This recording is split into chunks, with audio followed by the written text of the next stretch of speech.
Welcome back to the Fishing Daily podcast. And in this episode, I'm joined by Dr. Oliver Tully from the Irish Marine Institute. Welcome, Dr. Tully. Thanks, Oliver. Yeah, We're going to talk about Northeast Atlantic brown crab. I suppose a starting point is what methodology is used to assess the brown crab stock? yeah. So the data, we can talk about the data, I suppose, here going into the assessment, and then what the assessment is trying to do. So our assessment for the Northwest crab stock, let's say in the Man Shelf area, which is like from West Mayo or West Galway all the way north to west of Scotland and out into the edge of the shafts. That's the stock that we're applying this assessment to. We're using what we call as a surplus production assessment model. And basically what that assessment is trying to do is to look at what the stock, how the stock responds to changes in total landings. So if you have a big contrast in the landing, so some years there's a big outtake, and in other years there's a lower outtake. If you can monitor what the response of the stock to that is, then you get an idea of its productivity, and therefore what the surplus production that will be available to the fishery is. And to do that type of assessment, you need an indicator of the stock abundance, and you need landings data, and there ideally would be contrast in both the landings, as is, you have periods of low landings and high landings, and ideally you would also see some contrast or change in the index that you're using to measure the stock abundance, and you would have data for a long period of time, as long as possible. And in our case, we're talking data going back to 1990 and up to the present day. Now that data from 1990 comes from an index that we developed with the offshore Vivier fleet at the time, and all the way through the 90s and up to about 2008 or 9. We also have inshore data from the 1990s. Throughout all that period, there was various kind of what we would call kind of voluntary logbook schemes, or we were getting data from the private kind of diaries of vessels, such as the offshore Vivier boats at that time, which took up the McBride vessels in particular. And more recently, like since 2009-10, we have data from what we call the Sentinel vessel program all around the coast. That was administered by BLN, and we're taking care of managing the data from that program. There's about 75 vessels reporting into that. And then more recently again, we contract skippers around the coast, a small number, to provide more detailed data on hull by hull type of information. And we have a Marine Institute observer program as well that will detect trips on lobster and crab vessels. So that's the data that we're using. So it's obviously all coming from commercial vessels. Like, we don't have any independent data that we don't do survey work. We don't have an index that's not dependent on the commercial sector. So typically what the type of data that those skippers are reporting to us is basic information on what they caught, what they discarded, what they landed, and the amount of effort that they used to take that landing. And we develop what we call an indicator. It's the landings per unit effort indicator. And we do that for all the vessels every year, seasonally, annually, over a period of 20, 30 years. And if we can do it consistently, then we'll have an indicator that at least tells us what do fishermen experience when they haul pods onto the deck. For a given amount of effort hauled onto the deck, what do I take home in the evening in terms of volume of crab? And we assume that index and that experience that fishermen have on the deck reflects the abundance of crab, or is an indicator of the abundance of crab on the seabed. That's our principal assumption here. And we can get into the weeds of that as well, I suppose, in terms of how do we know that, or why do we assume that? I suppose it's and obviously every skipper will have commentary on the thing in terms of, well, hang on now. I mean, it depends on the soak time, and it depends on the bait you use, and it depends on where you are, and it depends on lots of other things. So we do take into account all of that in terms of soak time. We try to standardize the index as much as possible to remove issues or to remove kind of factors that might be confounding that relationship between the index and the abundance of crab on the ground. We try to isolate and remove other effects. Now, it's not to say that we have identified all possible effects on that index, but we think it's a useful index, a useful reflection of what skippers experience on the deck in terms of the number of crab they get from a given lunge of fishing, and that reflects the numbers of crab on the ground. I think the key thing about it is that the more data you have on that, the better, because there's always potential for some bias, poor precision, if you don't, and if you're relying on very low volumes of data. So I think it isn't a low volume of data. We have a significant volume of data representing hundreds of thousands of potholes every year. So it's a significant volume of data that we would expect would ease out or, remove potential bias generally. So that's the assessment we're using in the Northwest. And in the Southwest and Southeast and the Irish Sea, we don't have a long time series of that type of information. With the shorter time series, and we don't see that much contrast either in those. So we're not able to use that surplus production model at this point in time in those stocks with the shorter time series, and we simply therefore report the index itself, the landings per unit effort, and trends in that landing per unit effort. Yeah. So during your work, have you come across the fact that there is maybe two different distinct stocks, like an inshore stock and an offshore stock? Is there any biological differences in the way they behave? No, I would say, again, speaking for the Northwest stock, let's say that Mallow Shell stock, there aren't really, there's no evidence that there's an inshore and offshore component, because we know from tagging data on market capture data that, for instance, that crabs tagged, let's say, in Mallow Head, can be recaptured at the edge of the continental shelf, to 2 meter depth, or that so there's an inshore offshore movement. And also, let's say, crab and Mallow Head can be found as far west and south as Slavin Head, for instance. So there's a broad kind of scale migration, I wouldn't say migration as such, but a broad scale movement of crab throughout that region, and also north of Mallow Head into the west of Scotland. So we're interpreting that information as there being a single stock in the northwest, from west of Galway north into the Mallow Shelf, out to the edge of the shelf to 200 meters, that's the maximum kind of fishing area depth, I suppose, and into the west of Scotland, and as a single unit. And also, it's important to remember that crab have two phases in their life cycle. They have a larval phase, which is dispersed throughout the water column, for a month or 6 weeks or so. So there's a lot of movement as dispersal goes on at that time.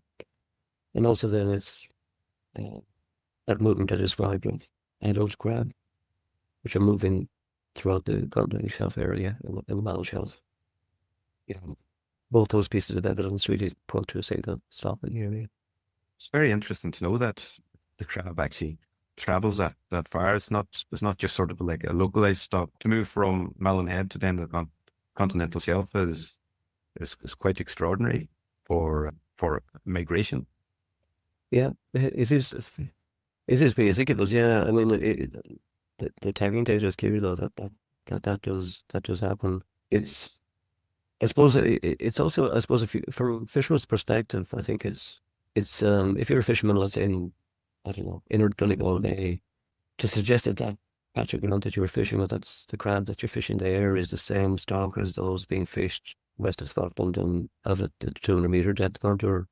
It's kind of a difficult thing to kind of understand, because your local conditions and your local performance of that fishery locally is also a local a local phenomenon in a way. So a lot of effort in that local area can, of course, lead to kind of depletion locally, but that will be replenished eventually over a period of time by migration from anywhere in that broader stock area.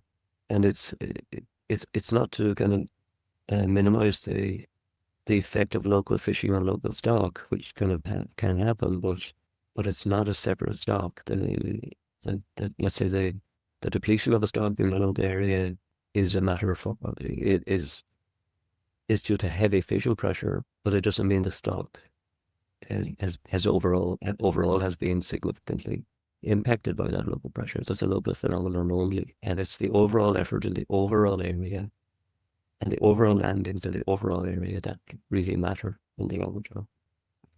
Is there any idea why they travel so far? Is it just part of their natural build, their natural instincts to travel, or is it for feeding grounds, for breeding, or anything like that? Well, there's an indication reading if you look at the direction of travel, let's say, of those primarily female crab. And if you look at the direction of travel of that crab in, let's say, the Channel or in the Celtic Sea or indeed in the Malin Shelf, it appears to be in a southwest kind of direction or westerly, southwesterly direction. And if you look at the larval dispersal flow, it's almost in the opposite direction. So it might be, so you can see one balancing the other in terms of stock and recruitment. So if there's a movement in the southwest and a spawning event in the southwest kind of area, and then there's a larval dispersal into the northeast, kind of in the northeast direction, there's as good larval retention within the stock area that can, lead to successful recruitment. So it might be that type of that type of reasoning, that not, I don't mean reasonable, but that type of the reason for the migration might be to counter the larval dispersal direction of travel, leading to kind of successful recruitment within the stock area. Yeah, there's a clear kind of direction of travel in the Channel, certainly, which counters the direction of larval flow. When the female crab moved to the southwest and the spawn, so the crab moves up is it the Gulf Stream or is it another stream that Well, it? the Irish coastal current is clockwise, so it goes far south and I suppose this is a question related to the overall stock structure of crab. If you go as far south, let's say, as northern France, and look at the current system into the Celtic Sea and around the Irish coast, there's a kind of a transport highway there from Land's End north into the Celtic Sea, into the southeast coast of Ireland, and then west along the south coast and then north along the west coast. So that's Irish coastal current. That's the direction of travel. And so because of that, we expect that the stock structure, let's say, in the southeast, that eastern Celtic Sea stock is connected to the, as far south as Land's End and City Isles in that area. And so the UK Irish kind of fishing effort is kind of in that stock area. And then there's the southwest, let's say, the inshore stock, which is like almost all probably inside 12 nautical miles.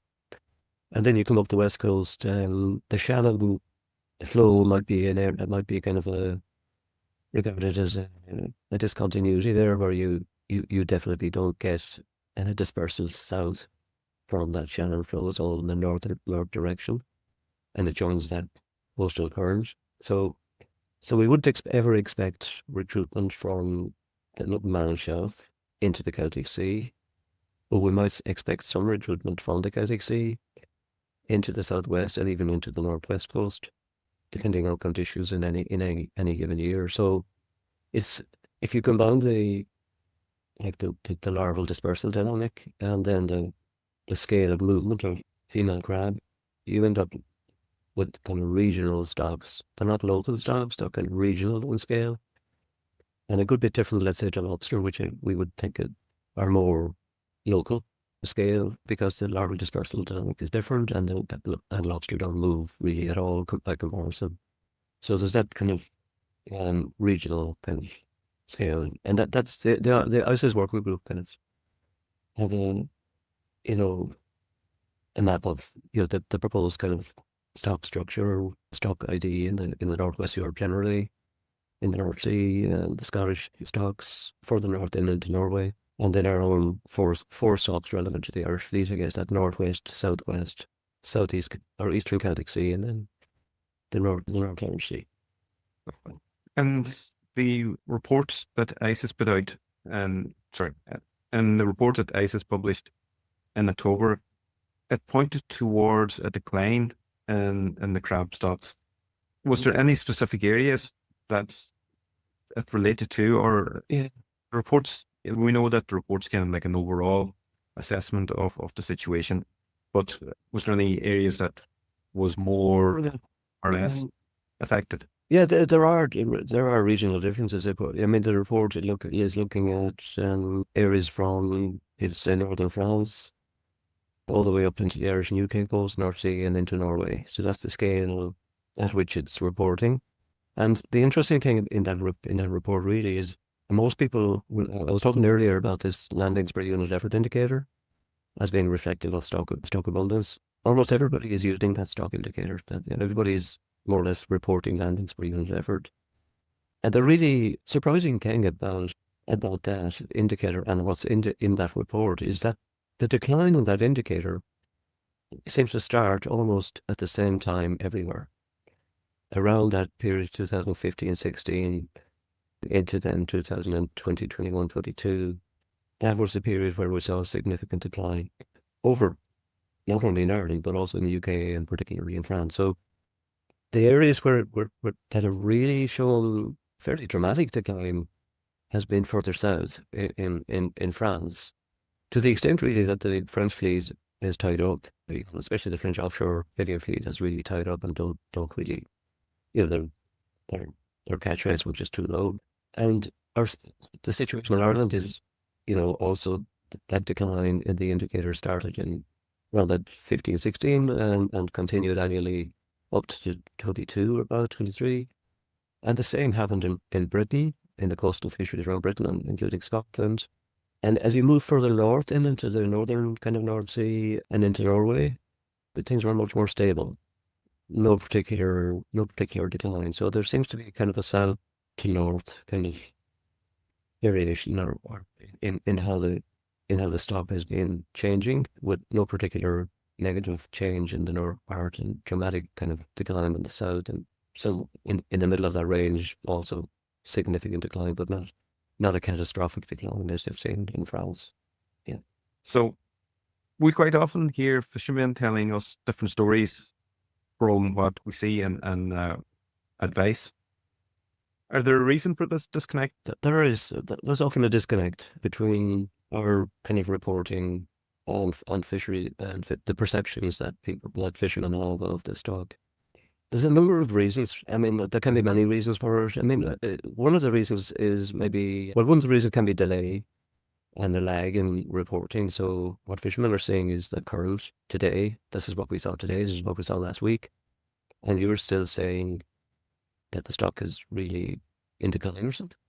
But we're reporting like 2 years ago. Our most recent report might be a year or 2 years old. So there's this lag period, which can be, if the stock is changing very rapidly or is responding very rapidly, then that lag is a problem. But I don't think crab is not that, it's not unstable as such in terms of its like dynamic. It's a long-lived species with multiple cohorts in the fishery. We don't expect it to be fluctuating wildly. So I don't think that the data lag is now maybe just 1 year. So we're reporting to the end of 2024. By mid-year this year or later this year, we'll be reporting to the end of 2025. So there isn't really a significant lag in data reporting lag as such. And if we have seen that indicator that I was talking about, the landings per unit effort indicator certainly has, in the data that we now have, is stable, or is even, we can see small improvements gradually over the last, let's say, 3 years. So that decline we saw between 2016 and 21, around that time, let's say, has kind of stopped. And then now there's a slow recovery going on. Now, so it's not back to where it was pre-16 by any means. Now, the other really important reason maybe for this disconnect is that, and especially for a species where, as we were talking earlier, that there can be this scope for local effects, local depletion or local hotspots in abundance or whatever. That each fisherman experiences and has perception about his fishing ground, which is a local thing, but he doesn't necessarily know what fishermen fishing 100 kilometers away are perceiving or observing. So it's as if like each fisherman has a piece of the jigsaw, and our job in collecting and assembling all of the data and reporting out is just we're putting the pieces of the jigsaw together. And then the more pieces of the jigsaw that we have, the clearer the picture becomes, obviously. Yeah, we could continue to talk about that jigsaw analogy. It's quite useful, actually, because it's like, well, a fisherman fishing in one part, and I think his piece of the jigsaw shows he thinks it's something, and then somebody else has another piece of the jigsaw, he thinks it's something else. And we will put it all together. It's a picture of an elephant, and somebody else thought it was a rhinoceros, you know what I mean? It's like, so we think and we hope we have an unbiased jigsaw, and that we have enough pieces to show the true picture. That brings me into the next question, which is in relation to reporting. Yeah. So since you started in 1990 covering a crab, how has the reporting changed? One of the things we changed this year or last year, and will fully implement this year, is we've gone from in relation to the Sentinel vessel program, which involves like 75 vessels. So they're not all big crab, they're targeting mimics of lobster crab, is to go to electronic reporting through a mobile phone app. So more kind of real time, which reduces the amount of time we have to spend digitizing data and all that paperwork. So if the skipper reports in data this week to us on the phone app, or today on the phone app, we already have that digital record. So it really will speed up the data, and almost near real time we will in the coming year or 2 years or 3 years. Over the long period, going back to 1990, I suppose the one thing that is not ideal is that the sources of the data has changed. So we, let's say, followed the offshore fleet for 15 years, then we had a period where we're like having, I would say, not as a data collection system that wasn't as systematic as it should be. And then from, let's say, 2009-10, we're pretty systematic about it. So we had the Sentinel vessel, we have standard procedures all the way through from then to now in terms of the way we collected. And there are different vessels involved, of course. We also have a lot of continuity in the individual vessels that are reporting to us, which is good. So ideally, we would like to be very systematic and very standard about it over long periods of time. And I suppose if you look back over 30 years, it hasn't always been the case. We've got data from wherever we were able to get it, really, and that has changed over time. Yeah. And I suppose we're coming into a world now where AI is highly at the forefront. Will marine research use those tools in order to speed up reporting as well?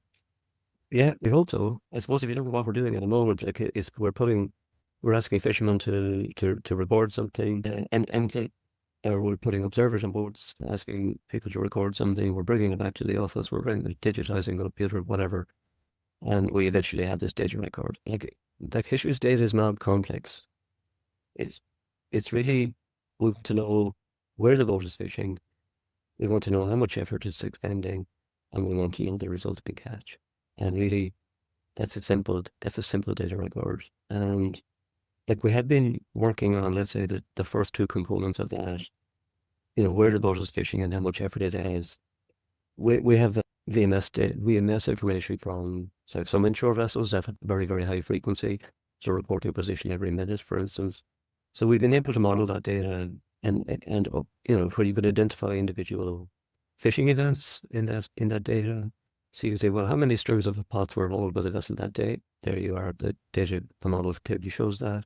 So you can begin to quantify the effort without asking anybody anything, other than if you have very high frequency reporting of position. Now, so you get your fishing effort and GPS position without asking anything of anybody, well, other than putting a VMS unit on board the boat. So the more difficult aspect is to know what's coming on board the boat that you catch. In the early stages of developing AI, a machine learning kind of model and method to try and count lobsters and crabs coming on board the vessels from a camera. So a camera is looking at the hauler, and the machine learning algorithm is able to say, oh, there's a lobster, there's a crab, and it can count those. That's the ultimate, I think, to get, and you append that information then to the position and the effort that you have your fishing record, and you have it in real time, and you can do that for all vessels. I think that's ideally really where we should be. I suppose there's, I guess, a lot of issues around that in terms of acceptability of having a camera on board and the camera looking at the deck or looking at a hauler, and whether that's too intrusive or not. But what we're trying to do here is not report video or not have video streaming from the boat, but real-time processing of video on board and then reporting at a simple number to shore. So we don't see anything, we just see a number. So I think hopefully that would make it more acceptable to fishermen to adopt that. But it's early days really in terms of that development of that machine learning kind of method. Well, yeah, it's very interesting, and there's so many systems out there now that's using AI to decide. Like if you've been following that smart trawl project, it's deciding what fish to allow into the net, what fish to discard from the trawl net. There's so many things happening with AI, which could be actually beneficial for the fishermen themselves. Yeah, I think we're kind of only scratching the surface there of the potential at this point. Like we're only just starting to work in that area. Yeah, and hopefully it will develop. In relation to the sustainability of the fishery, you've mentioned that a lot of fishing effort in one area can deplete a stock, but it can be filled by crab from somewhere else and into that area. But is there a question for sustainability and the fishery, and how would we look at that going forward?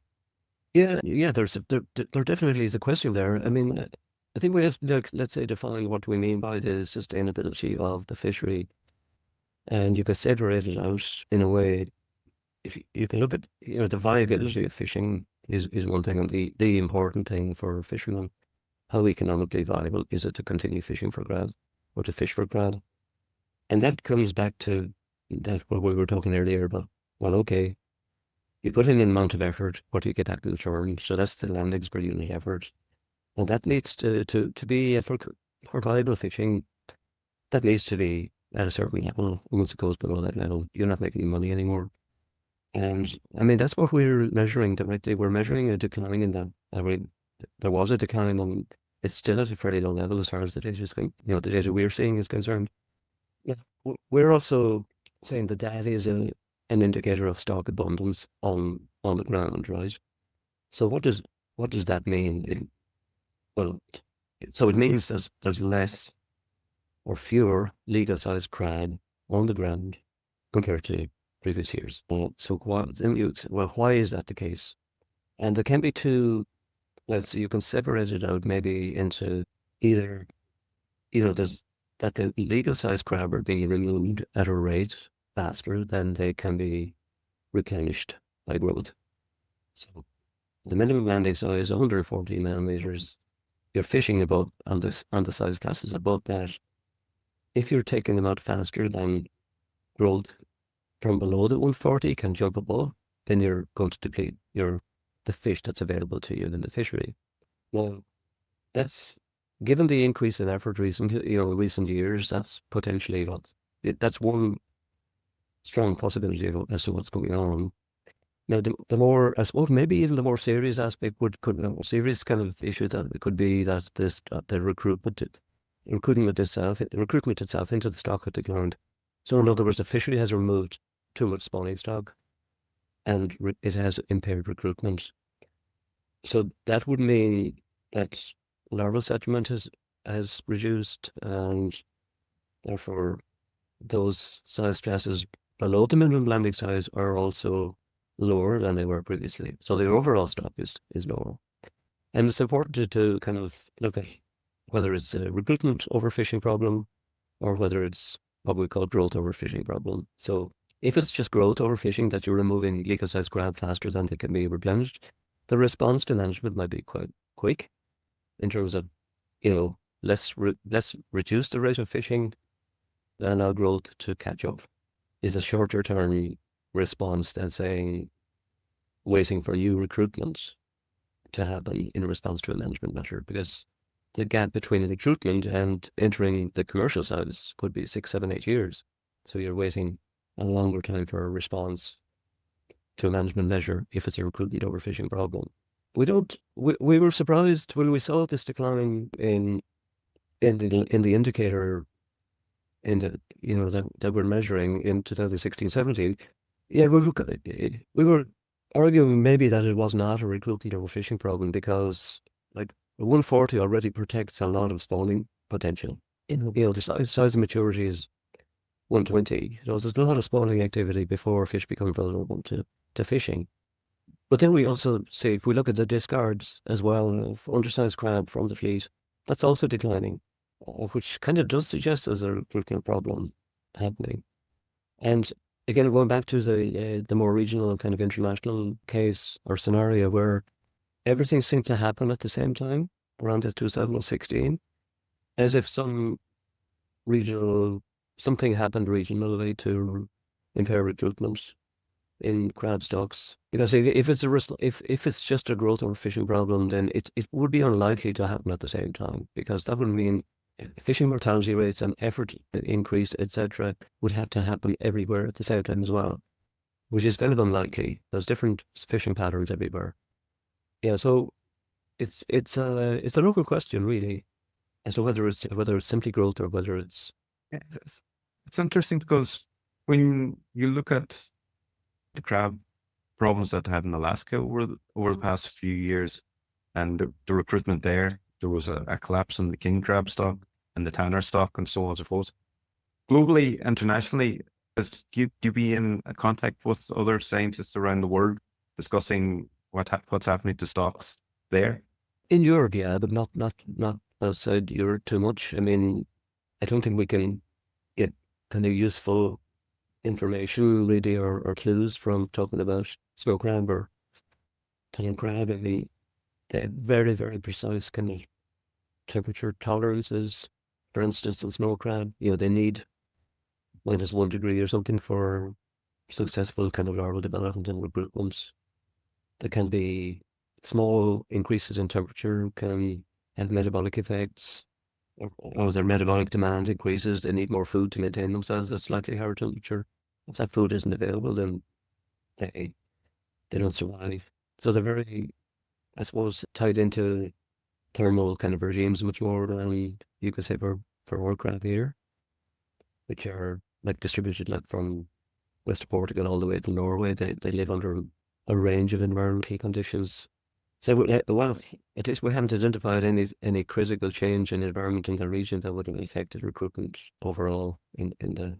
So these three brown crabs more robust and has less vulnerabilities then? Yeah, well, all the way through the start of the data collection that we in 1990 all the way up to 2016, we didn't see dramatic change in the landings per yield effort indicator. I mean, even though there was a lot of changes in the landings, there were periods of high landings and periods of low landings. That seemed to all average out in the data that we were using to measure stock abundance. So it's like they did like come as a bit of a surprise to see that decline in 2016, 17, 18 up to 22.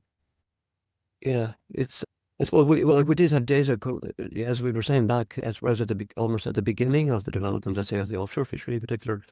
And we did see, a fishing down of that stock in the 1990s, unsurprisingly, because it was previously really an unexploited stock. So we saw that expected decline followed by stabilization, which wasn't really a problem. Yeah, so So the species, the stock has been quite stable, as you kind of would expect for this kind of longer lived species, which is where you have multiple age classes in the fishery, and so variation in recruitment year on year, it shouldn't really affect the fishery that much, because the fishery is not relying on a single age class as such. It's like there's multiple cohorts. So recruitment variation is averaged out by the time we get to legal size classes of crab. Yeah. What more can be learned about crab? Where's the areas that has been unexplored? Yeah, I suppose the answer is a lot more. But let's if you could focus on two different directions, I'd say focus on, let's say, what data could be now easily obtained, or what data could be generated to improve the accuracy and precision of the indicator that we were using. What additional indicators could be developed? So let's deal with that in the first instance. So we were talking about the pieces of the jigsaw earlier on, and this Sentinel vessel program that we have with 75 vessels, maybe to 20. I don't know how many of them are seriously targeting crab. There's a good few of them, but ideally everybody seriously targeting crab would report their piece of the jigsaw, so we have an absolute clear picture. So increasing the data provision of that basic information on catch and effort and landings and discards can easily be done, or should be easy to do, and that would increase confidence in the assessment. And we'd be reporting back the complete jigsaw. It wouldn't be pieces missing out of the jigsaw. The other thing it raised to this question about whether we have a recruitment problem or not, and again, it's like, fishermen, if there's additional measures now introduced, obviously they will want us to say whether they are effective or not. So if it's a recruitment overfishing problem, well, okay, so tell us how you're measuring recruitment. And the answer is, we're not really measuring recruitment at the moment. So that could be something useful to do, to get an index of the really smaller size classes, the 1 to 2 year olds, let's say, that if you could find areas where they are common and where we can measure their abundance systematically, then over a number of years you have a recruitment index in that case. So that would tell you then, maybe give you some kind of a forecast of what the fishery would look like in 5-10 years time or whatever. So if an early warning system in a way of the climate, that's only useful in that if you try to build up that time series, it's not going to be useful after 1 or 2 or 3 years. And it always kind of takes commitment to start a new time series. And yeah, but there's no time like the present, I suppose. Yeah. On the other end, the more basic kind of information on that could lead us to, let's say, changing the assessment method completely, would be to get more information on the biology of crab and the biological characteristics of crab. We don't really have good growth rate information, which is obviously a key for stock assessment generally, and is a key to forecasting, let's say, responses to management measures as well in the short term. So what if we reduce fishing and at the fishing rate? That would enable us to at least explore other assessment methods, and that would be done through another tagging program. Really, we would have recaptures over periods of time and multi-year recaptures, which show how gradually are growing over time. If we have some data going back to the previous tagging programs I was talking about, we kind of know that molting and growth is very, very slow as you get into the larger size classes at 160, 170, 180. There might be a 3-year period between ones. So that's kind of an important consideration when talking about, let's say, management measures like landing sizes, because if your fisheries rely now on very large size classes, the growth into those size classes is going to be slow and slower the higher the minimum landing size you go. So we would have to slow down more. It's like lobster, and that the idea that molts and grows back a shell again. Yeah, and measuring those two components of growth in crab and lobster, there's 2 components to it. How much, how often do they molt, and then when they do molt, what's the size increase during the molt? They're the 2 things 2 components in molt, isn't it? Yeah. So important to measure. what would affect the size of the new shell? Would it depend on the fact that there were a very, very good area of feeding and nutrition that would allow them to fill out the shell? Do they Yeah, sure. Great. augment again? Nutritional condition is key. Any damage to the body, like cloning, loss of limbs, etc., would impair the subsequent growth and reduce kind of growth during subsequent growth. It's a huge, really interesting podcast. And I'd like to thank you again, Dr. Tully, for joining us. And if there's any developments in the future, we'd love to hear about them. Yeah. Okay. Thanks for the book. Thanks for the interview. Yes, in the Baldy, the fishery is being talked about quite a bit at the moment. There was talk about new management measures to talk about the reason for the current decline. And I suppose we will have new information coming through all the time, all this fishery. So thank you for the chat.